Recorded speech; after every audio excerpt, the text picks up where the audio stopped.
todos, bem-vindos a mais um episódio do Building the Future AI Portugal Podcast, o podcast onde abordamos diversos temas ligados à inteligência artificial e à aprendizagem máquina. O meu nome é Marco António Silva e já conhecem os meus habituais amigos nestas conversas, o Vítor Santos. Olá, Vítor. Olá a todos, bom dia. Viva, Vítor. E o José António Silva, viva, Zé Tal. Olá, tudo bem? Tudo bem, Zé Tal, viva. Voltamos ao ativo após uma pausa no início de 2022, durante o evento do Building the Future. Esperamos que tenham tido a oportunidade de ver e desfrutar, e também que tenham conseguido planear e que também nos deu para nós planearmos um pouco um ano recheado de conversas para vocês. Por isso, aproveitamos muito bem este tempo de pausa para dar continuidade a este grande projeto e agradecemos a todos vocês por continuarem, terem nos apoiado até agora. Assim, decidimos começar com um tópico que certamente já deu muita conversa entre amigos à volta do mundo. Hoje analisamos algumas das implicações levantadas em filmes e séries sobre inteligência artificial. Todos já saímos de um filme que de alguma forma retivemos e de alguma forma mais suave ou mais profunda uma aplicação, normalmente, infelizmente se calhar menos positiva da inteligência artificial, e começamos a questionar algumas das suas implicações. A nossa equipa hoje vai exatamente debater esse tópico e se calhar este pode ser mesmo o ponto de partida, se calhar passando aqui a palavra ao Vítor. Vítor, se calhar damos aqui uma voltinha entre nós sobre que filmes é que nos marcaram nesta parte da inteligência artificial. Sim, senhor.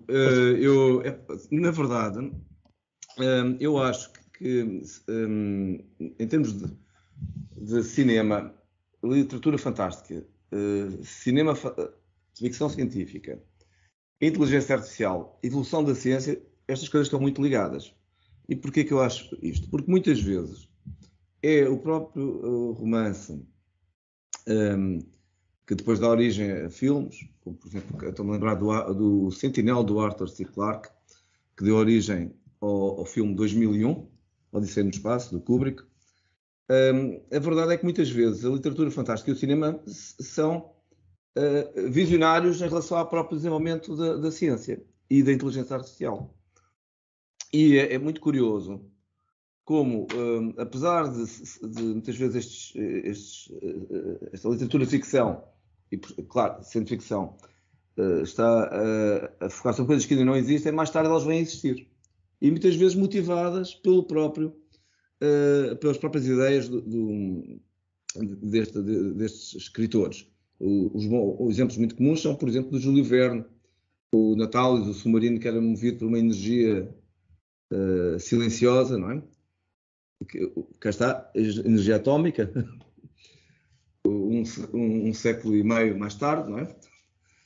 O caso da ida à Lua, também de Júlio Verne, e também esta ideia do Kubrick, do computador que tinha, do Kubrick, do Arthur C. Clarke, não é? E do 2001 Odisseia no Espaço. Eu direi que este filme, o 2001 Odisseia no Espaço, foi talvez o filme que mais me marcou em termos de inteligência artificial. Porquê? Porque, se lembram, havia o tal computador WAL que tinha a missão de levar um paralelepípedo a Júpiter, um paralelepípedo preto a Júpiter. E ele, por esta missão, ele às tantas percebe que a melhor maneira de cumprir a missão era liquidar a tripulação humana. E, portanto, tomou uma decisão de inteligência artificial, mas também tomou uma decisão ética. E é extraordinário como neste romance é lançado, e depois no filme, não é? É lançado logo, desde o início, a problemática da ética da inteligência artificial. E em que se começa logo, aí, nessa altura, a definir os problemas que hoje são comuns e que nós discutimos, não é? A propósito de outras coisas, não exatamente naves espaciais, mas, por exemplo, de condução autónoma. O que é que faz o carro se tiver que atropelar uma velhota ou se tiver que atropelar uma criancinha? O que é que faz a inteligência artificial, não é? Depois, há um outro filme que eu gosto muito, bem mais recente, e que eu recomendo a todas as pessoas interessadas em inteligência artificial, que é o Ex Machina. A ideia da Ava, que era um robô muito evoluído, e do Caleb, que é um programador que se apaixona pela Ava, depois dela ter tomado posições sedutoras, mas que vem a perceber que não havia sedução nenhuma, o que havia era fingimento e uma estratégia de sobrevivência do robô. O que nos leva a discutir assuntos muito, muito engraçados, nomeadamente até que ponto é que os robôs têm emoções ou não têm. E quando têm dentro da tal área de computação afetiva, até que ponto é que isto é um fingimento, ou se é totalmente um fingimento. Se calhar é só fingimento, não é? Direi eu. Mas a verdade é que ao fingirem essas emoções, depois acabam por se tornarem melhores companheiros para os humanos. Mas é tudo falso. E portanto, o Ex Machina levanta estas questões todas. É um filme que eu recomendo vivamente. Sim. Bom, e agora, se calhar, bom, vou dizer mais um. Pronto, só antes de passar aqui a bola, okay. Completamente diferente, o Transcendent, em que também acho um filme extraordinário, em que implementa as teorias do Ray Kurzweil, aquelas teorias de que eu posso copiar o meu cérebro para um computador. Portanto, esta ideia que o Kurzweil defendeu-nos já há 20 anos atrás, de que eu conseguirei passar o meu cérebro para um computador. A consciência humana. E depois fazer o contrário, não é? O tal processo de aversão. Portanto, aqui no Transcendent, isto é muito interessante. Porquê? Porque, de facto, há um cientista de computação que está a morrer, e consegue passar o conteúdo do seu cérebro para um computador. Mas o computador depois está ligado à internet. E como está ligado à internet, torna-se omnipresente. Depois também podemos dizer que enquanto a internet tornar-se-á também interno, porque existe na rede, não é? Exato. E depois, finalmente, ainda consegue, ao contrário do nosso cérebro, tem limitações, não é? De memória e até de velocidade de raciocínio, consegue também utilizar machine learning. E portanto, depois tudo, eu não vou aqui ser spoiler, dizendo tudo o que vai acontecer, mas também é outro filme que eu recomendo, porque coloca também aqui em causa, em discussão, esta ideia do que é a nossa individualidade. E se mesmo que um dia consigamos passar o cérebro para uma máquina, portanto, temos uma espécie de clone. Bom, e depois somos acados. Será que gostaríamos que o nosso cérebro fosse acado? Portanto, não sei, um tipo que é do Benfica, depois de repente leva ali um hacking que passa a ser de Sporting. Não sei. Assim. E portanto, há aqui uma série de questões que são levantadas e que são premonitórias. E além disso também são absolutamente filmes muito divertidos, pelo menos para quem gosta do género. Sim, sem dúvida, umas boas referências. E acho que podemos continuar a comentar as mesmas ou até outras. Vou passar se calhar a palavra ao Zé Tó. Diz-me também tu o que é que tu achas, o que é que te marcou a nível de cinema e séries até, ligadas a este tema da inteligência artificial. Opa, para a próxima vamos começar por combinar que filmes é que vamos falar, que é para não haver aqui... Interseções, ok. Mas é assim, há obviamente muitos filmes que têm explorado aqui temas, alguns mais divertidos, outros mais chocantes, e acho que o papel aqui é exatamente conseguimos projetar o impacto destas coisas. Não é por acaso que se fazem tantos filmes sobre guerras, o impacto da tecnologia, etc. É exatamente para ajudar as pessoas a projetarem esse futuro e conseguirem ter outra consciência antes de tomar determinadas decisões. sem dúvida. Por isso, assim, se calhar, e até por nós estarmos nesta indústria, o Ex Machina foi o filme que recentemente mais marcou nesta viagem, não é?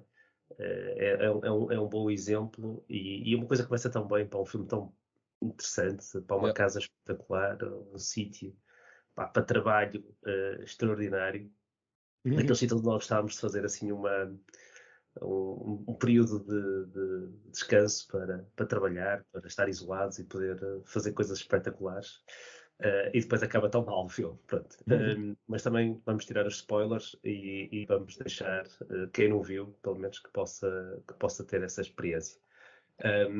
Esse filme até é um excelente exemplo, uma lição do teste de Turing para todos os efeitos, porque é isso que, do ponto de vista emocional, não do ponto de vista efetivo, literal, do que o teste de Turing está ali a fazer, mas dá ali uma conotação mais moderna ao teste de Turing de uma maneira incrível. Eu adorei essa parte também. Exatamente. Bem lembrado. É mesmo um filme que talvez o filme, quem quer discutir a inteligência artificial é realmente o filme a ver. Sim, inclusive para perceber bem o que é que o teste de Turing. Exatamente, bem metido. Olha, e tu, Marco, também queres falar sobre as tuas... Eu posso-vos falar de alguns que me marcaram. Assim, o Ex Machina é sem dúvida um dos que me marcou, por isso concordo convosco.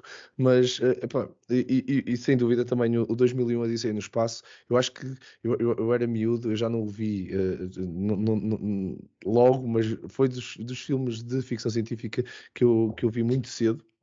E apesar de ser um bocado parado para uma criança não era bem uma criança, já era um adolescente, mas era um filme um bocadinho parado, também me marcou. Mas eu sou sincero, os que mais me marcaram a mim, se calhar, assim, digo-vos já assim três. O Blade Runner foi dos que mais me marcou, principalmente aquela ideia, o conceito de que a máquina não sabe que é uma máquina e ela própria já está programada para conseguir imitar a realidade, teve que esconder a sua realidade dela própria, porque senão nunca conseguiria passar que 100% por humano, por uma réplica, não é?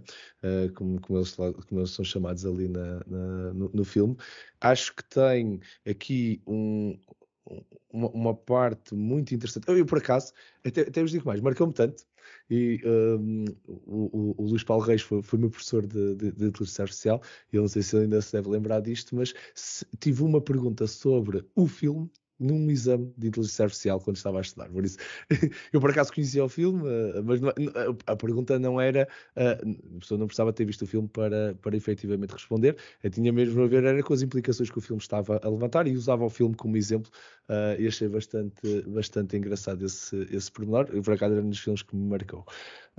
O outro filme que também acho que ficou muito bem na linha do 2001 Odisseia do Espaço e da partilha até que o próprio Vitor estava a fazer, o Alien, principalmente o primeiro Alien, tem muito essa parte também um bocado aterradora, não é? Que ainda hoje é debatida do ponto de vista ético, da inteligência artificial quando levada com um dado objetivo, não é? O que leis e que princípios éticos é que ela é capaz de violar para atingir o seu objetivo. A partir do momento em que tínhamos lá um Android que recebe um objetivo e que as pessoas são todas descartáveis, o que interessa é trazer lá o xenomorfo para a base, pronto, está tudo completamente entregue ali ao seu destino e a inteligência artificial levar um bocado esse caminho. Eu acho, e depois é curioso que depois o próprio criador, realizador do primeiro Alien, o Ridley Scott, depois vai fazer a sua gênese da trilogia com outra trilogia, não é? Fechar a saga, a prequela da saga, quando ele faz o Prometheus e depois termina a saga Prometheus, onde realmente foi uma inteligência artificial que criou aquilo tudo. Que ainda consegue ser uma cereja em cima do bolo também bastante interessante, que me marcou bastante e que eu gostei muito. Mas agora, assim, mais recentemente, houve um filme que eu ia só comentar, pela positiva, e também abrir um bocado, porque todos os filmes que nós estamos a falar aqui, de uma maneira ou de outra, No caso do Ex Machina, é mais a sobrevivência da máquina, se bem que, pronto, acaba um bocadinho mal, mas é mais a sobrevivência da própria máquina. Ela não tem a intenção de ser má, mas a maior parte das vezes estes filmes retratam a inteligência artificial de uma forma muito negativa, muito destrutiva da própria humanidade. E depois também podemos falar também sobre isso, porque é que isso foi o default, não é, da discussão cinematográfica da inteligência artificial. Mas houve um filme muito recente que eu gostei bastante, que é o Free Guy. E o Free Guy é uma inteligência artificial emergente que foi criada por causa de um jogo. Aquilo é uma comédia para todos os efeitos, não é muito profundo do ponto de vista da inteligência artificial, mas tem ali umas implicações interessantes, que é a partir do momento em que a inteligência artificial pronto, é totalmente autónoma, vive a sua vida e tudo, aquilo é um jogo, por isso ele está sempre a viver a mesmo dia, mas ele tem consciência e começa a tentar sair fora do script linha a linha quase, foi gerando o seu... a sua vida artificial, sem dúvida, dentro do mundo artificial, mas criou uma entidade. E depois há toda aquela vontade de matar a inteligência artificial e que fazer reset ao jogo. Pronto, aquelas coisas muito do cinema que se põe sempre depois se a pessoa está viva ou não está viva. A pessoa, desculpem, a inteligência artificial se está viva ou não está viva. Ela está a interagir com humanos como se estivesse viva, tinha respostas que não estão no script. Será que isso depois constitui inteligência ou não? Eu gostei muito do filme por causa de levantar exatamente estes pontos, a partir de que momento é que um programa começa a sair fora das linhas programáticas onde estava, não está a destruir nada, muito pelo contrário, só simplesmente está a tentar interagir com o mundo que o rodeia e tornou-se uma entidade para todos os efeitos viva. Foram alguns filmes que me marcaram, assim, mais antigos e mais recentes. Há muitos outros. Eu acho que a indústria de cinema e de séries tem vindo a evoluir bastante. Falar em séries. Força. Então, e o Black Mirror? Não tem espaço aqui? É pá, tem. Tem. Alguns episódios são um bocadinho. Eu Black Mirror, tenho. Não sei se houve algum em particular que te marcou assim mais por causa da parte da inteligência artificial. Há muitos pontos políticos, éticos, humanos naquela série que aquilo é difícil de digerir. Aquilo até nem é uma série que uma pessoa consiga fazer assim binge-watching todo de uma vez, que aquilo leva algum tempo a digerir as implicações de algumas daquelas coisas e o quão perto de vez em quando estamos de alguns daqueles cenários. É preciso terapia depois de cada episódio, não é? É quase. Alguns deles eu senti isso um bocadinho. Olha, do ponto de vista de inteligência artificial e até mesmo dessas integrações que o próprio Vitor estava a falar do Transcendence, do Kirk Vale, quando nós estamos o jogo passa-se na nossa mente, não é? Quer dizer, estou-me a lembrar de um episódio que fala exatamente sobre isso, onde a pessoa está ligada a uma máquina e o jogo na realidade está a ser construído por nós. O algoritmo simplesmente está a manipular o nosso medo para gerar terror e um segundo passou uma vida inteira dentro daquele jogo e a pessoa depois morre por causa disso. É assim uma coisa surreal e assustadora se pensar que de vez em quando estamos a tentar ser mais imersivos e à procura de mais imersão e dar mais controle à máquina e de um momento para o outro se calhar chegamos a esse, não é? Essa é a linha de raciocínio que estamos a ir. Estamos longe, mas estamos aí nessa direção, não é? Será que o nosso cérebro pode ser explorado dessa forma assim tão levianamente? Não sei. É um bom ponto. Mas levantando assim exatamente esses pontos éticos e tudo, o que é que vocês acham do facto de a maior parte dos nossos exemplos, e marcaram-nos, como nós aqui discutimos, marcaram-nos apesar de ser pela negativa, não é? Toda a inteligência artificial que estava nestes grandes filmes que nos marcaram no início, eram todos os humanos contra a inteligência artificial. Era mesmo a luta da sobrevivência humana para parar o mau comportamento do AI. O famoso kill switch, onde é que anda? Exato. E depois o nascer desse kill switch, quando não existe a volta toda que dá o filme de tentarmos destruir a máquina. Zé Tosse, o que é que tu achas? Porquê tanto Porque é que o cinema retrata isto desta forma e que implicações é que isso tem na própria evolução desta tecnologia e de nossa, da maneira como nós vamos interagir com ela no futuro. Como eu estava a dizer, assim, para além do aspecto lúdico, há aqui lições, não é? E normalmente quem produz estas coisas também tem um objetivo de passar uma determinada mensagem. Aqui a mensagem é mesmo a questão da irresponsabilidade da responsabilidade das pessoas que constroem estes sistemas, não é? E nós, neste momento, não sei se temos maturidade para criar essas proteções e esses kill switches, não é? Para garantir que as coisas que estão a ser criadas, que depois não nos vão atacar a nós próprios, não é? E isto é um processo educativo, é um processo de construção de consciência, de responsabilização, e todos estamos a aprender. Estas simulações, não é? Ajudam-nos a perceber melhor os aspectos mais nefastos disto tudo, não é? O Black Mirror nesse aspecto é espetacular. Black Mirror, o nome da série, não é? Não sei se toda a gente associa, mas o Black Mirror são todos os ecrãs que nós hoje em dia estamos a introduzir na nossa vida. São as televisões que nós metemos em casa, são os telemóveis que nós que transportamos, são os ecrãs dos computadores e todos estes ecrãs pretos, não é? Acabam por ser depois parte da nossa vida privada, estão um espelho da nossa personalidade, da nossa história, dos nossos eventos, e depois à volta disso constrói-se todos estes impactos possíveis do que é que pode acontecer, que pronto, é espetacular em termos, mais uma vez, lúdicos. Mas não deixa de ser food for thought, não é? Coisas para nós pensarmos e calcularmos muito bem o impacto destas coisas, não é?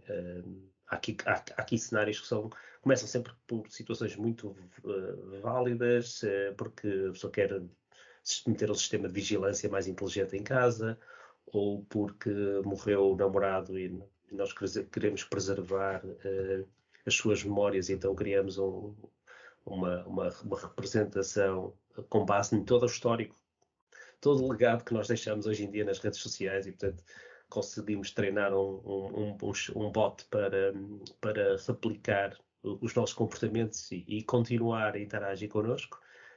Isto pode ser muito bom, se calhar, numa situação destas, de uma mãe que quer ter um pai para acompanhar os filhos durante o crescimento deles, etc. Mas depois é melhor ver os episódios.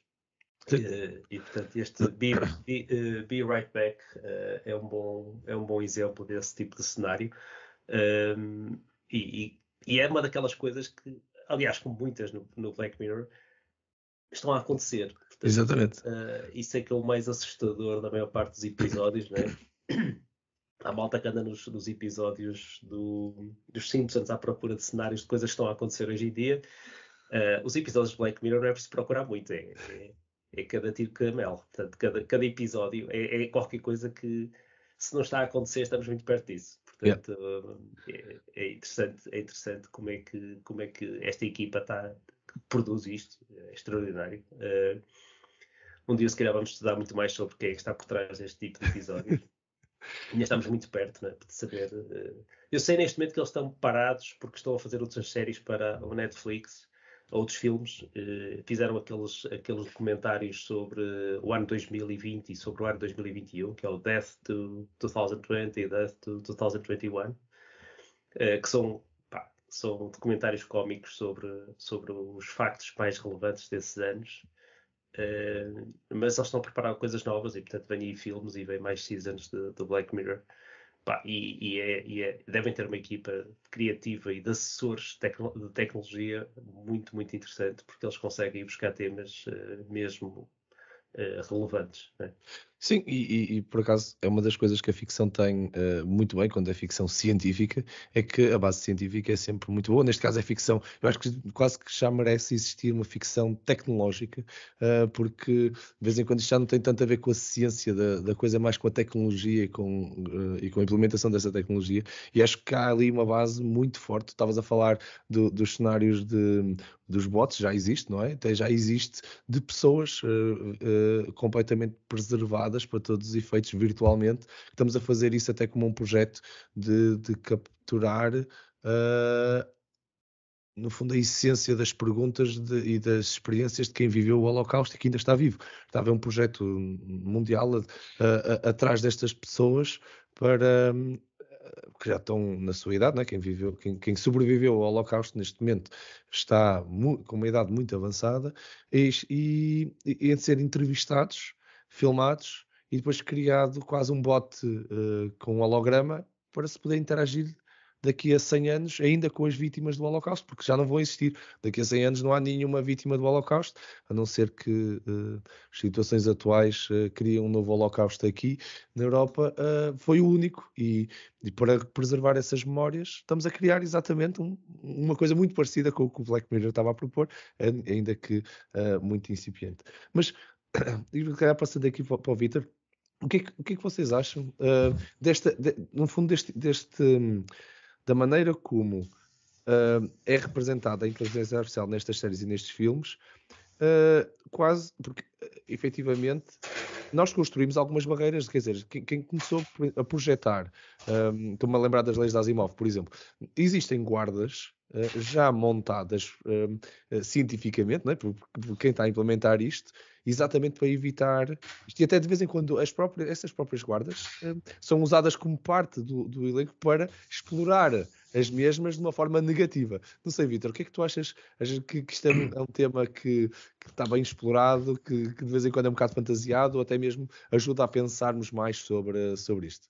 Eu acho que, de facto, há uma tendência para se tentar impor leis à inteligência artificial. A própria Comunidade Europeia tem isso. Obviamente que é um pouco a inspiração das 3 mais uma leis do... Eu digo 3 mais uma, na verdade eram 3 leis, mas a quarta do Asimov. E esta é uma ideia que é de limitar diretamente a inteligência artificial. Portanto, há quem defenda isso, que deve-se impor limites. Portanto, há coisas que a inteligência artificial pode fazer, há coisas que não pode fazer. Contudo, fica sempre a dúvida, porque mesmo a inteligência artificial é tecnologia e tudo depende de quem é que é o dono da tecnologia e o que é que fazer com ela. Portanto, mesmo que se imponham limites, podemos impor. Como se costuma dizer, a lei existe para ser infringida, não é?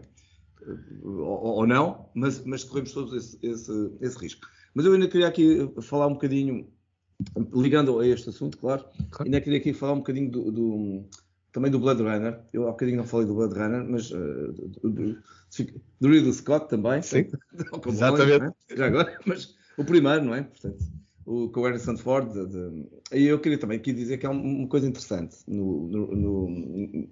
para além esse filme, o Blade Runner tem coisas muito interessantes. E uma das coisas mais interessantes é que o ser artificial não é exatamente um robô, é um misto. Exato. Uma máquina, é um clone do humano, utilizado para tarefas horrorosas, portanto, as tarefas que ninguém quer. Portanto, ele faria isso. Portanto, existe ali como um escravo sem sentido. Portanto. Exato. E daí entra-se numa discussão muito interessante, que é a discussão dos sentimentos, das emoções. Até que ponto é que este replicante, portanto, o Blade Runner resolve esta questão das emoções dizendo que ele é meio humano, meio máquina, para explicar porque é que ele tem emoção. E a tal ideia de por exemplo, ferindo a terceira lei de Asimov, no final, se bem me lembro, um dos robôs suicida-se, atira-se de um prédio abaixo, ou uma coisa assim, não é? Exatamente. Portanto, ora, bom, isso fere a terceira lei da robótica, não é? Sim. Não é? Portanto, ora, o que é que eu acho? Acho que esta questão das emoções, que também é abordada no Ex Machina, e que também, ainda há pouco tempo, eu vi um filme, não extraordinário, mas talvez tenham-se cruzado com isso, chamado O Protótipo, em que há também uma série de... um indivíduo que perdeu a mulher, então tenta construir uns robôs para encarnar a mulher. Vai construindo vários, mas todos eles vão ficando apaixonados por ele, mas ciumentos uns dos outros. E pronto, também não vou contar aqui o resto da história. Isto liga muito à parte das emoções. E agora, voltando a falar aqui dos limites. Há aqui uma coisa muito importante que tem dado sempre a par, que é a ligação entre inteligência artificial e realidade virtual. Uhum. E que também alguns filmes ligam precisamente a este aspecto. E seguindo as tais teorias do Ray Kurzweil, em que eu começo a pôr, como tu estavas a dizer, por exemplo, as figuras, quase um bot a replicar o humano, o que pode começar a acontecer? Pode começar a acontecer que nós temos uma vida, que é a nossa vida terrena, não é? Portanto, em que interagimos com o nosso meio ambiente, que é, neste caso, o planeta Terra, e representamos, portanto, nós não pensamos sobre as coisas, pensamos sobre a representação das coisas, portanto, e agimos com isto. Mas se nós tivermos um dia que nós consigamos estar num cenário virtual, como um avatar, nós provavelmente vamos ter uma outra vida. Somos nós noutro sítio, outro tipo de vida. E este contexto vai fazer com que a realidade, o que é real, o que é irreal, o que é fictício, se confundam. Uhum. Por exemplo, eu poderei estar num cenário que representa um livro ou um jogo e aquilo é o meu mundo. E então, o que é ficção e o que é realidade confunde-se.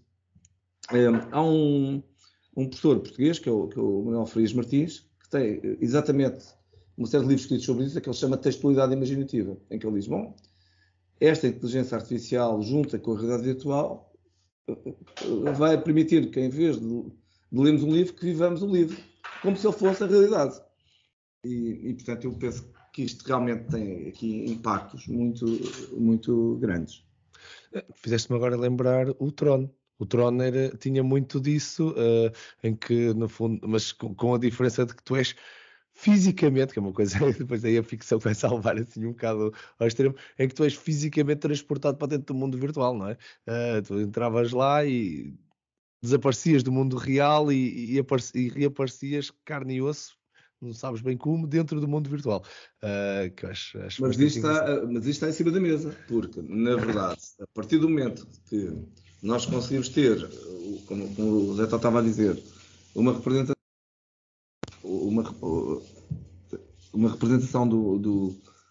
nossa num bot, por exemplo, nós existimos virtualmente.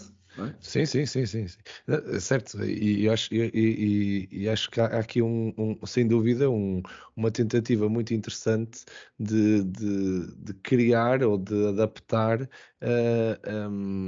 esta realidade digital junto com a inteligência artificial à nossa vida, e nós conseguimos depois integrá-la de uma forma quase seamless, no fundo, não é? Acho bastante interessante esses conceitos, e acho que têm sido até bastante explorados de uma forma ou de outra em vários filmes, tanto os antigos como os mais recentes. Eu estou-me a lembrar, agora falaste de algumas desta questão das leis e tudo. Há um filme também muito bom nesse aspecto, que é o Eu, Robô, o iRobot, com o Will Smith, onde ele aborda mesmo de uma forma muito profunda a questão das leis de Asimov, e muito focado nas 3 leis e não na mais um, não é? Na lei que apareceu quase...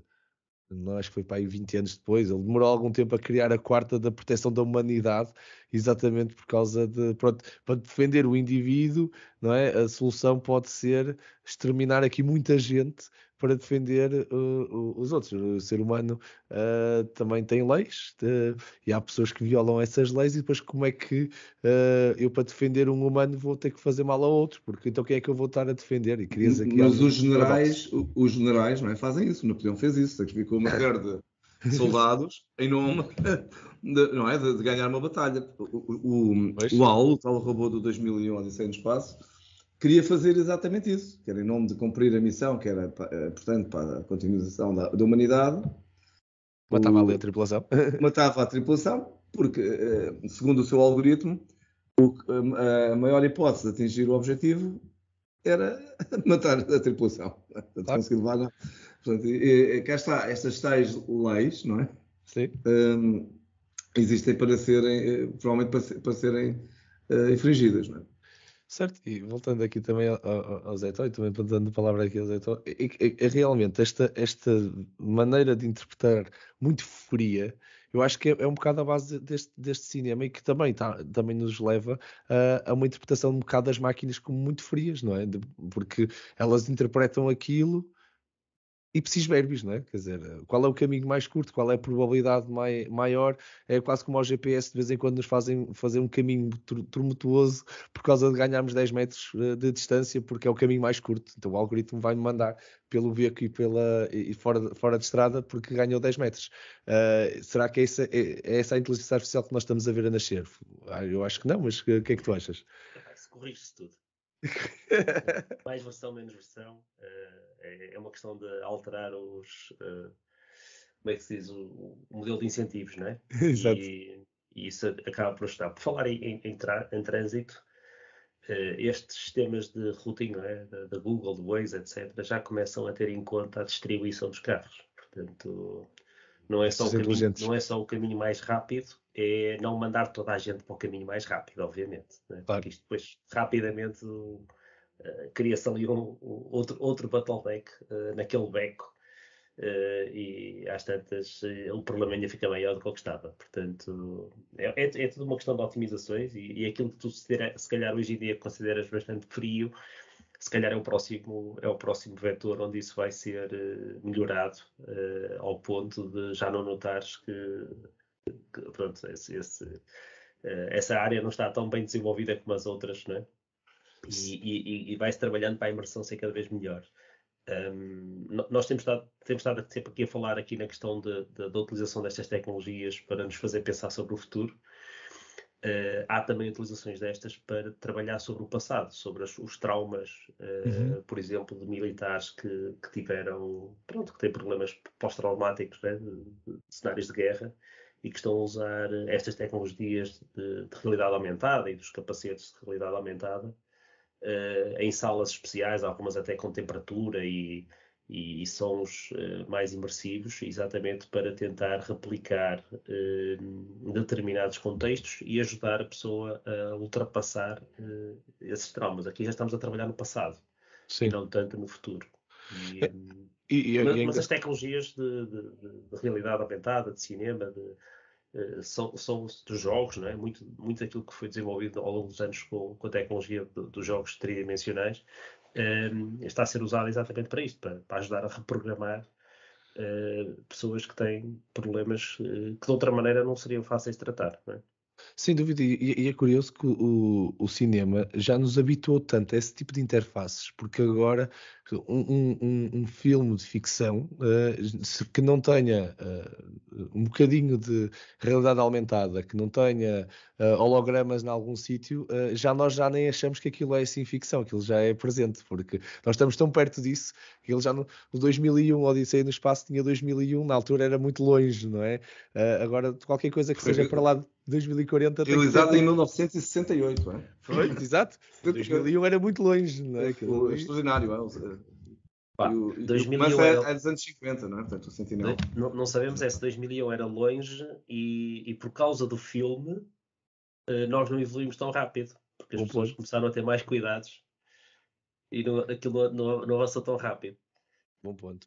Eu acho que levantar estas discussões naquela altura foi importante, é a minha opinião.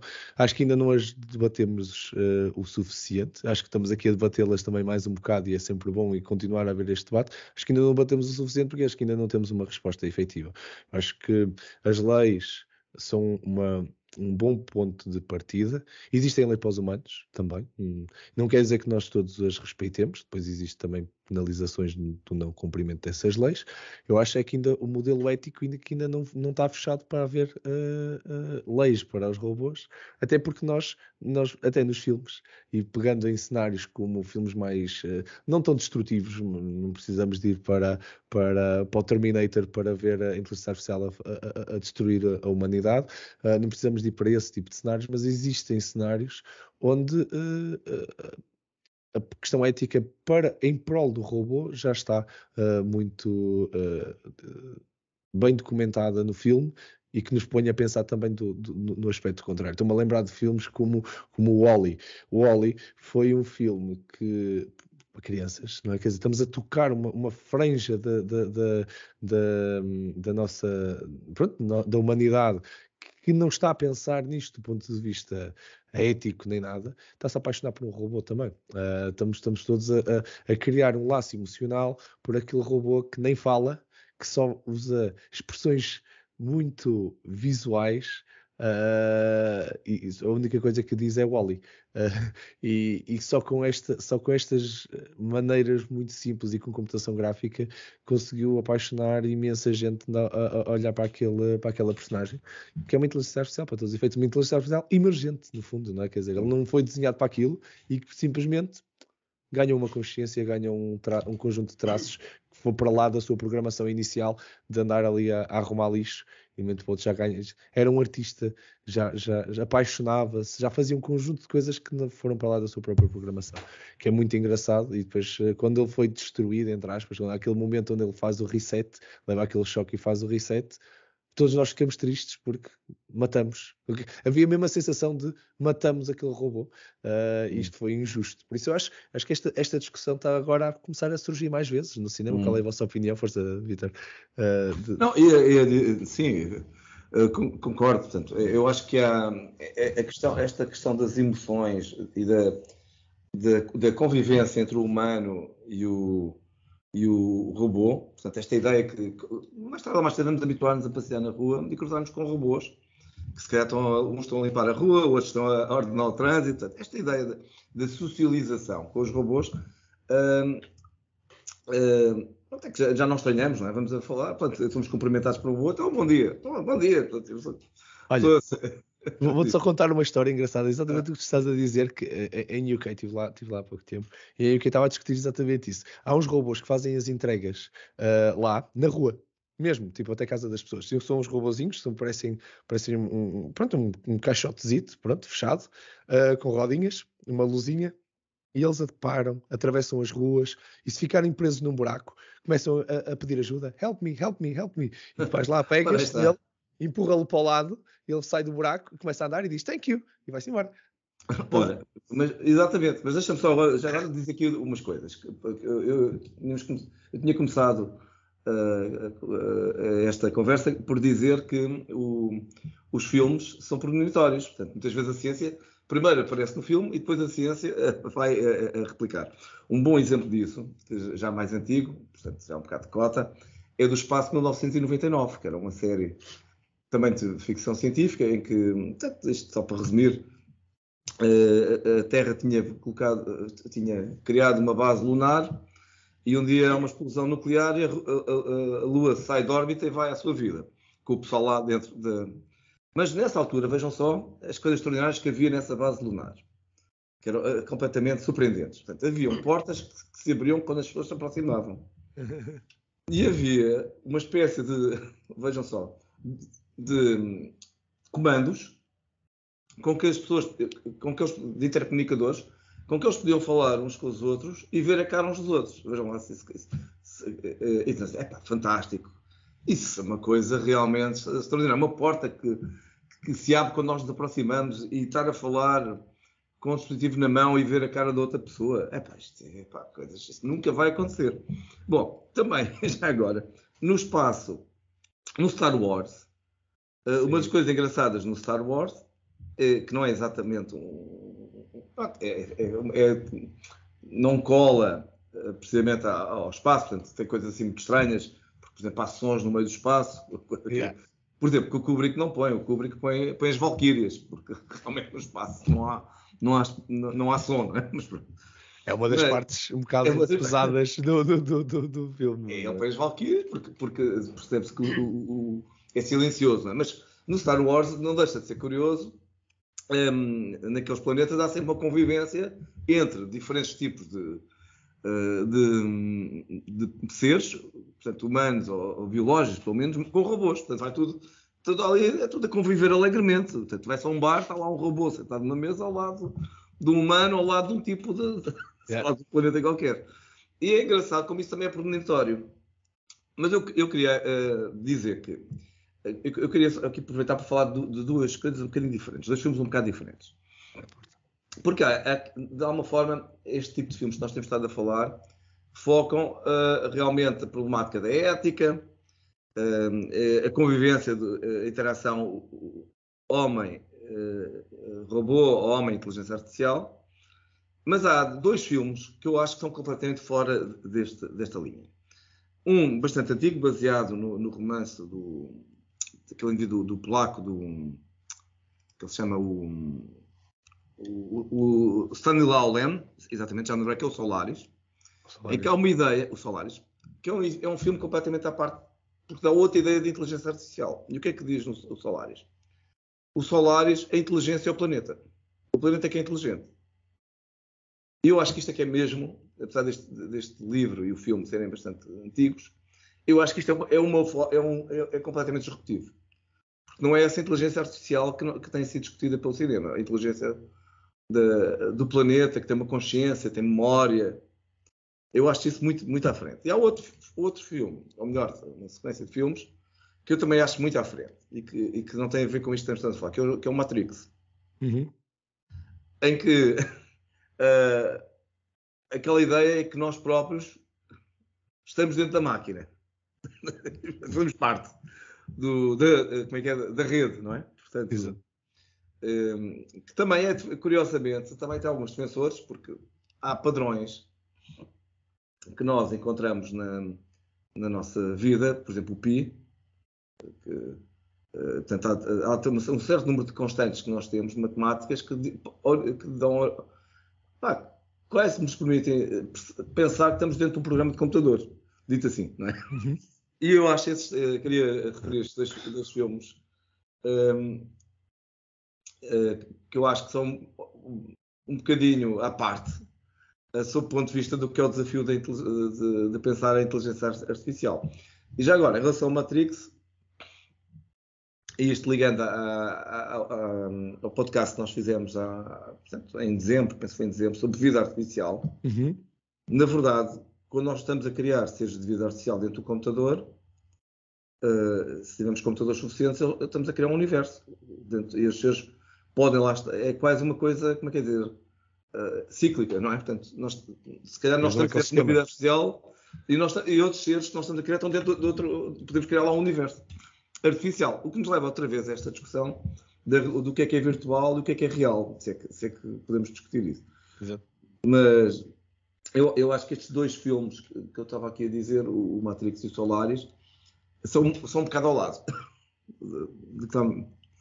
Sim, sem dúvida, e é verdade, acho que o cinema ao longo destes anos, já lá vai há alguns anos que anda a explorar o tema da tecnologia e da inteligência artificial em particular, tem vindo, há muitas semelhanças, né, entre o Terminator e se calhar é algo, a parte do Matrix da inteligência artificial, que na realidade foi começamos a construir aquilo e depois de um momento para o outro ela ganha uma vontade própria e agora já tem a sua própria agenda, mas depois de cada um trata muitas particularidades dessa realidade que cria de uma forma muito diferente e muito única. Acho que é bastante interessante.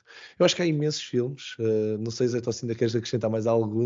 Eu queria pegar aquilo que o Vitor estava a dizer, da questão destes mundos virtuais paralelos, e nós estamos no limiar de uma nova plataforma, ou várias plataformas, são os metaversos todos, não é? Exatamente. Sejam os corporativos, sejam os mais facebookianos, o que nos vai levar a uma situação, mais tarde ou mais cedo, em que nós vamos ter preocupações de qual é a nossa projeção nesses ambientes. E como como todo humano limitado no tempo e nos recursos, nós vamos arranjar maneiras de automatizar muitas das nossas participações desses mundos, não é? Eu lembro-me que aqui há uns anos atrás apareceu um joguinho que era de agricultura nos telemóveis, não sei o quê, e as pessoas tinham que ir lá plantar umas coisas. Farmville, exatamente. E depois apareceram uns tipos espertos que começaram a vender umas coisas que custavam 50 cêntimos por dia, ou não sei, ou por mês, ou por semana, já não me lembro, que faziam isso por ti. E, portanto, tu estavas num jogo, a gastar tempo, então começavas a pagar uma app para ir lá fazer por ti, tratar das tuas couves e dos teus produtos todos da agricultura, e, portanto, às tantas tu eras escravo, já estavas a pagar para criar o teu ranking, não é? Os teus pontos, ou não sei, o gamification que está dentro desse jogo. Ora bem, se nós começarmos a pensar nesta pressão, não é? E já vemos que já há pessoas a comprar casas virtuais ao lado da mansão do Snoop Dogg e a gastarem milhões em arquiteturas de casas virtuais para ter uma presença ao lado das marcas da moda e não sei o quê. E pá, às tantas nós daqui a um bocado temos que criar conteúdos para esses ambientes todos. Portanto, eu imagino que isto vai ser um negócio muito lucrativo para fazer AIs, para fazer bots que geram conteúdo de uma forma completamente dinâmica. E, portanto, nós estamos a criar a nossa própria Matrix, não é? E se calhar muita gente vai gastar muito dinheiro em todos estes universos paralelos para manter a sua marca, para manter a sua identidade, para criar uma identidade completamente virtual e sem os limites cá de fora, não é? Porque algumas destas pessoas, entretanto, já envelheceram e não vão durar para sempre, e portanto elas vão querer preservar, pelo menos nestes ambientes, vão querer preservar o seu legado.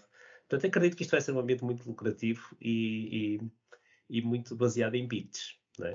Como todos os NFTs e tudo que anda para aí neste momento, É isso bastante mesmo. virtual. Olha, por acaso tem piada. Por acaso, uma das pessoas que fez um desses bots e que até ganhou um dinheiro com isso foi um colega meu de faculdade, o João Oliveira. Já agora, um abraço, João, se nos estiveres a ouvir, que foi exatamente com essa questão do Farmville. E em realidade, eu concordo totalmente contigo. Acho que é um mercado completamente emergente, totalmente digital que é uma coisa que a nossa vida não consegue ser, ou pelo menos estamos a tentar os IoTs da vida e os Fitbits e tudo o que é wearables e tudo a tentar tornar a nossa vida mais digital, mas na realidade, se nascer 100% digital, que é o que o metaverso vai ser, a minha presença lá é relativa. O meu avatar pode estar a fazer coisas e eu nem sequer estar lá. A minha produtividade passa a ser uma extensão da minha presença com o que quer que seja que eu esteja lá a correr com um programa em cima do meu avatar. Pode ser um programa, um bot, não é? Que se fosse uma coisa tão, como é dizer, procedimental, como era, por exemplo, gerir a farm do Farmville, então a minha presença é completamente desnecessária e o meu programa gera o meu valor para essa tarefa. Isso quer dizer que estamos a entrar aqui até no campo e que já se começa a ver muito nos filmes também alguma discussão sobre isso, que é as tarefas que as máquinas fazem, depois as tarefas que os humanos fazem. O próprio Vítor estava a falar disso sobre no Blade Runner, que era um exemplo disso, que vai haver tarefas no futuro, como representado nestes filmes, e no futuro vai ser a realidade.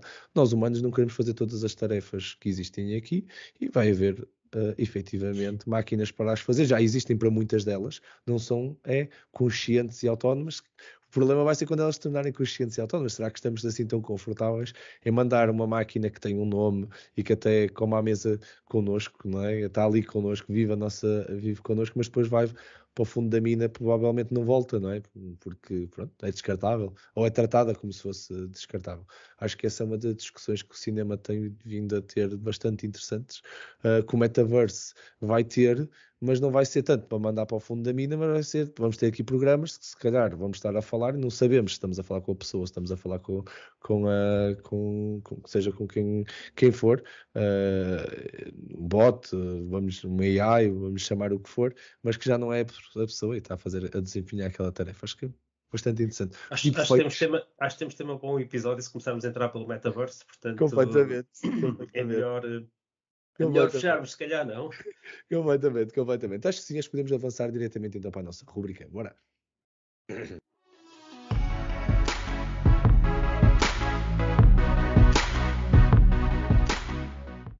Bem-vindos à nossa rúbrica AI News, o segmento que faz parte do final de cada um dos nossos episódios, onde nós os três vos trazemos notícias que sentimos que foram relevantes e que surgiram nestas semanas com alguns dos nossos comentários. Os links para todas as notícias são publicadas na descrição do episódio, por isso se quiserem ler na íntegra a notícia é só darem lá uma olhadela à descrição. Começando se calhar então hoje, Zé Tó, dando aqui o pontapé de saída, que notícia traz-te para nós hoje?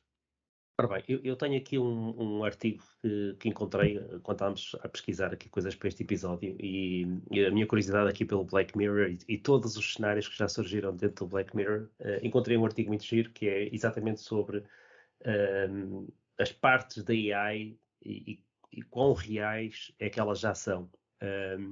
E portanto é um artigo giro que percorre uma série de episódios e vai fazendo paralelismos com o trabalho que existe hoje em dia, de empresas, de investigadores, etc., para cada um desses episódios. Portanto, é interessante e faz-nos as pontes exatamente para trabalho existente em cada uma dessas áreas.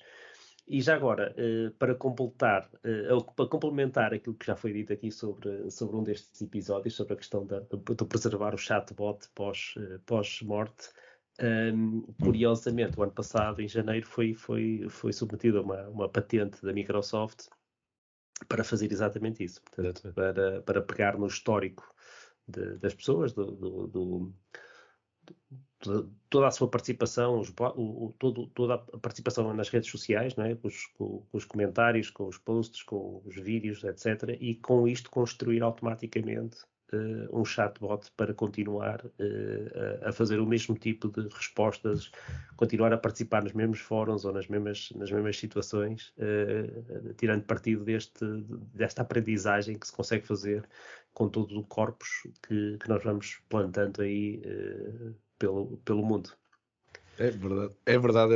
Nunca foi implementado, mas foi uma patente que gerou muita discussão na altura quando foi criada e uma boa partilha. Obrigado, Zé Tó. Vítor, passando para ti, que notícia traz para nós hoje? Olha, trago uma notícia que é relativamente simples, mas que tem contexto. E o contexto é um mau contexto, é o contexto que nós estamos a enfrentar agora com a guerra que está a decorrer na Ucrânia. Guerra, como nós sabemos, guerra essa que está a provocar uma quantidade inusitada que nunca aconteceu de refugiados, como nós estamos a assistir, todo em direto, portanto isto é quase guerra em direto, nós nas nossas casas. É verdade. E de facto há uma série de pessoas que perderam as suas casas, vemos também prédios a serem abatidos, e então as pessoas estão aí com os seus filhos, com uma mochila às costas, como os seus únicos pertences, a atravessar fronteiras, nomeadamente para a Polónia e alguns até chegar a Portugal. E eu gostei bastante de ter descoberto esta iniciativa que se chama-se Refugees.ai. E o que é que isto é? É uma iniciativa que usa machine learning para encontrar o melhor sítio para os refugiados irem, para terem uma boa vida. Portanto, faz o matching entre o perfil do refugiado e o sítio onde ele pode fazer o settlement. E eu acho, já depois estivemos aqui um bocado pessimistas também a falar aqui de como a filmografia vê a AI como uma coisa ameaçadora e negativa. Bom, olha, aqui está um bom exemplo, como o machine learning pode ser usado para uma coisa extremamente positiva. E portanto, eu quis mesmo partilhar este link. Sendo que isto nem sequer é uma app, isto é mesmo um back-end para apoiar as entidades todas que estão no terreno. Exatamente. É a parte mais... Exatamente, nem sequer é uma app, exatamente. É para todos. Eu acho isto um extraordinário exemplo, que aliás tem sido citá-lo mais vezes, numa lógica de engenharia positiva, de como a AI pode ter, de facto, um papel muito importante.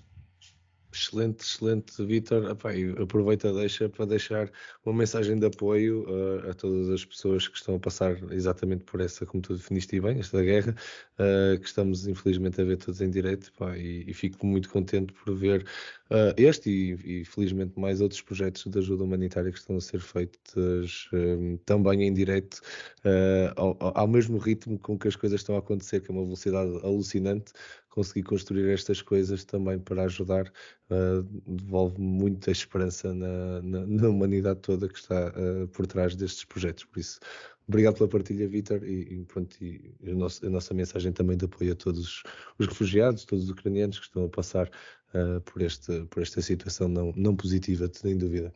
E as pessoas neste momento que se estão a mobilizar e algumas mesmo a viajar para a Polónia com carrinhas, etc., para ajudar daqui tão longe, não é?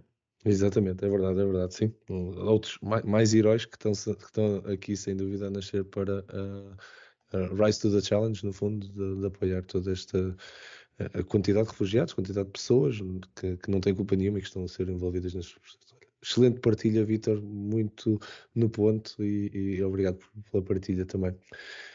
Eu trago-vos um projeto que me passou pelas mãos ontem, por acaso, e que eu achei bastante interessante. Não está ligado de uma forma direta ao tema que nós estivemos aqui a ver, mas que achei muito giro e que eu não sabia que estava a acontecer. Chama-se AIDA, faz parte de um projeto da Microsoft chamado Artist in Residence, e isto, no fundo, é uma instalação artística e gigante, mas massiva mesmo, que tenta mapear emocionalmente a atividade e as pessoas que estão no edifício. É como se fosse o coração,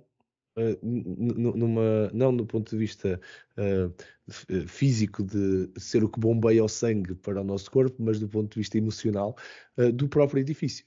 Então é uma instalação que está no átrio de um dos edifícios da Microsoft, onde ela se adapta, tem sensores com câmaras espalhados pelo edifício, onde está a fazer reconhecimento não é reconhecimento é reconhecimento das emoções, não é reconhecimento facial, mas está a extrair os traços de atividade e de emoção das pessoas que usam o edifício. Quer dizer que ao longo do dia ela vai mudando a cor e vai mostrando um bocado a atividade que existe no edifício e vai, no fundo, sendo a representação visual e artística, usando a inteligência artificial, para mapear o que é que está a acontecer no edifício, para todos os efeitos, como é que estão, qual é o sentimento das pessoas que estão lá, elas estão a passar de um lado para o lado, etc.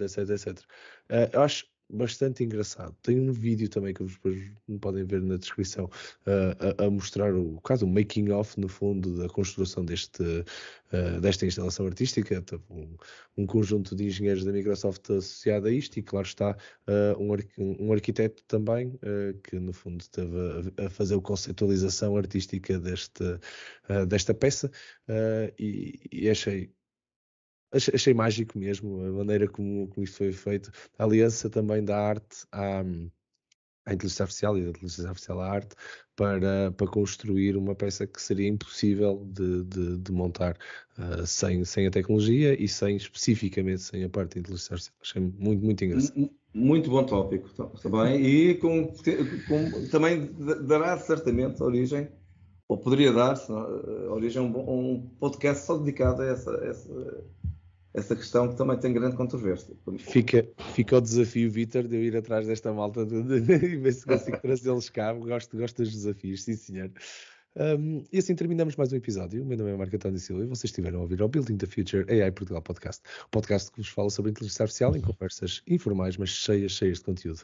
Um obrigado enorme por mais uma conversa ultra interessante aos meus parceiros deste sofá virtual. Ao Vítor Santos, muito obrigado, Vítor. Foi um prazer, mais uma vez. Muito obrigado. Obrigado. E ao José António Silva, muito obrigado, então. Olha, obrigado. Fiquei aqui com uma lista agora para mais uns filmes para ver e portanto, olha, obrigado a todos e um abraço para todos. Um abraço então. Obrigado a ambos, foi um prazer gravar mais um episódio convosco e, claro, obrigado a todos que estão desse lado a ouvir-nos. É para vocês que nós produzimos este conteúdo. Caso tenham temas que gostassem de ver discutidos em próximos episódios, sugestões, comentários ou feedback, estamos muito interessados em vos ouvir, por isso basta-nos fazer chegar um e-mail para podcast@buildingthefuture.pt. Fiquem atentos para os nossos próximos episódios, os habituais 2 semanas, agora que já voltamos aqui e temos um backlog bem recheado para vocês. Até lá, muito obrigado por estarem desse lado e vamos continuar a ativar Portugal e construir um futuro melhor com a tecnologia. Muito obrigado a todos.